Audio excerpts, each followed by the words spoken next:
na matyaga at masusing inipon, nilinis at nilinang upang maging Culion Leprosy Collection bilang archives na bahagi ng Culion Museum and Archives, na ngayon ay tatanghalin at idideklara bilang pambansang yaman ng kultura ng Pilipinas. Isang malaking karangalan sa Department of Health, CSGH at sa bayan ng Culion na ang koleksyon na ito na unang kinilala na may tala sa UNESCO Memories of the World noong 2018 ay ngayon ay mapabilang sa 4 na hinirang na pambansang yaman ng kultura sa Pilipinas. 4 lang daw po at ika-4 ang Culion. Ang koleksyon na ito ay lubhang mahalaga sa kasaysayan ng bayan ng Culion at sa kasaysayan ng mga mamamayan ng Culion kung saan tayo nagmula. Ating sariling kasaysayan. Kung sino ka at sino ako, wala nang higit pang istorya ng buhay sa paglalarawan ng sariling lahi mula sa linya na tinagurian at tinuring na salot ng lipunan, mga hiniwalay, mga pinandirihan at itinakwil ng lipunan at ng kapwa Pilipino na may sa dahilan ng nagkaroon ng sakit na nakakatakot, sakit na alam na ang sanhi ay mikrobyo, subalit walang lunas o gamot. Sakit na tinaguriang lubhang nakakahawa, sakit na ketong o leprosy. Ang isla ng Culion, isang normal at pangkaraniwang bayan o lugar na ang tanging deskripsyon ay ang kanyang layo sa kabiasnan. Ang pagiging isolated na tugma sa hinahanap na tamang lugar para sa isolation at segregation ng mga Pilipino mula sa norte at hanggang sa Mindanao upang pagdadalhan ng libu-libong pasyente, bata, matanda, babae, lalaki, Kristiyano, Muslim, iba't ibang kultura, iba't ibang wika, iba't ibang pag-uugali, subalit lahat ay isa ang panukat, merong ketong o leprosy. Ang batas ng sapilitang pangangalap, paghuli, pag-ipon upang ihiwalay at isegregate at ipadala sa Culion na nagsimula noong 1907 ang siyang nagbago ng istorya ng ating mga ninuno at ang pagbabago ng panimula ng kasaysayan ng bayan ng Culion na naging Culion Leper Colony. Ang koleksyon na ito ay naglalaman ng listahan ng mga mamamayan mula 1906 na pinadala sa Culion na ngayon na naging huling tirahan at naging libingan ng mga taong ito na may sakit na ketong. Ang Culion na kinilala at tinaguriang Island of the Living Dead, the Island of No Return, a Paradise Lost. At noong 1937 ay siyang pinakamalaking organized leprosy colony sa buong mundo. Ang koleksyon ay naglalaman kung papaano ang isang sektor ng lipunan na binubuo ng mga Kitongen ay namuhay na may pag-asang gumaling at bumalik sa kanilang pamilya.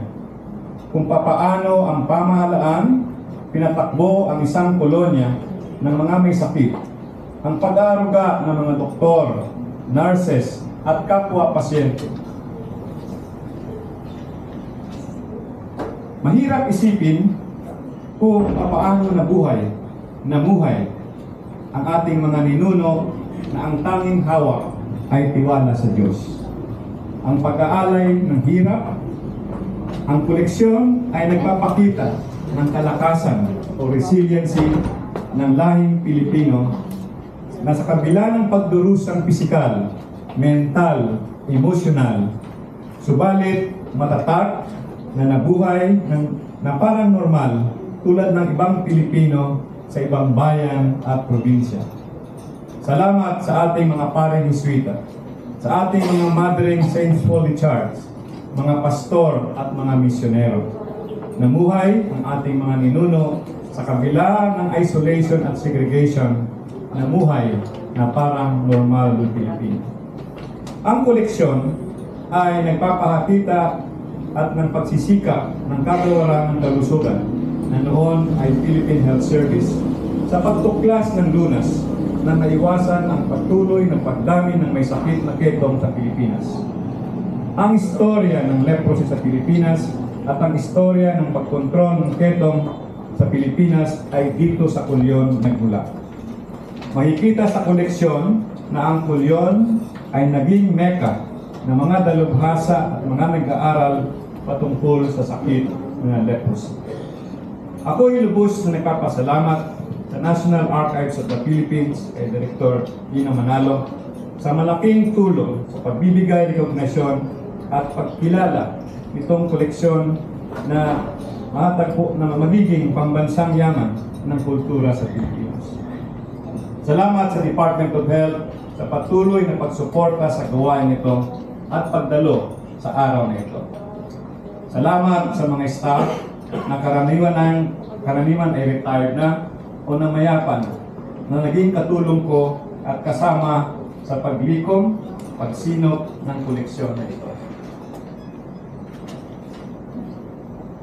Maraming oras at panahon ang ginugol mga research upang buuin ang koleksyon nito sapagkat ako'y naniniwala na ito ay susi ng pagkakakilanlan ng bawat isang taga-Kulyon na ngayon ay nasa ikatlo at ikaapat na henerasyon.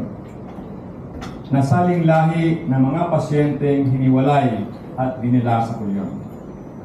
Kung sino tayo, ikaw, ako, ay nakapaloob sa koleksyon ito na nagmula sa ating nununo na nagdala sa ating kasalukuyang panahon. Salamat sa bagong gamutan na sinimulan ko noong 1985 sapagkat natapos ang 118 taon, ito na ang Kulyon. Isa ng normal na bayang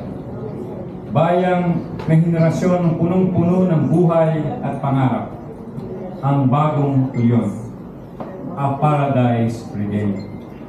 Wala nang bagong kaso ng leprosy na nagmula sa bayan ng Kulyon sa nakalipas na 18 taon. Ito na ang Kulyon Leper Colony sa kanyang transformasyon. Isang paglalakbay na naisa ng Level 2 Referral Hospital sa Northern Palawan. Thank you very much, sir, for the support of the Department of Health in this journey of the CSGH from Kulyon Leper Colony to now a Level 2 Referral Hospital, where we serve, we care, and we excel. Sa pangwakas, sa madilim na kasaysayan ng Kulyon, ay lumabas ang isang bagong perlas ng pag-asa. Isang maningning at makulay na paru-paro, puno ng buhay, at isang bayang maunlad, bayan ng Kulyon. Tunay na mabuti ang Diyos. Lipad Kulyon, isang masagana at magandang hinaharap. I love Kulyon, we love Kulyon, Kulyon our home. Thank you very much. Yung hospital, ako po ay kayo po yung aming pinagmamalaki at pinahasalamatan sa ating nakamong karangalan sa araw na ito. Magandang umaga po sa inyong lahat.